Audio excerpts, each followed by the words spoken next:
This tutorial is important if you currently keep your EDCOIN in the EDCOIN app. If you have an EDCOIN app wallet, please download the Me Wallet if you wish to keep your EDCOIN in your Me Wallet, and more importantly, if you wish to participate in upcoming EDCOIN Smart Staking programs.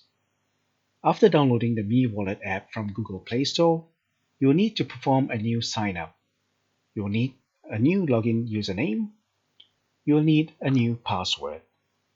You will need to submit your identification documents for the KYC, which is your Know Your Customer verification.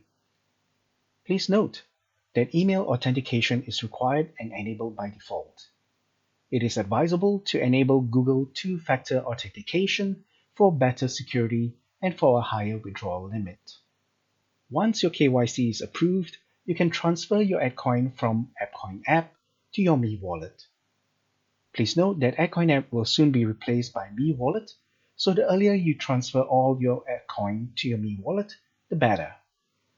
More importantly, EDCOIN Smart Staking windows will open from time to time, and staking through the Me Wallet will be the only way to participate in the staking programs.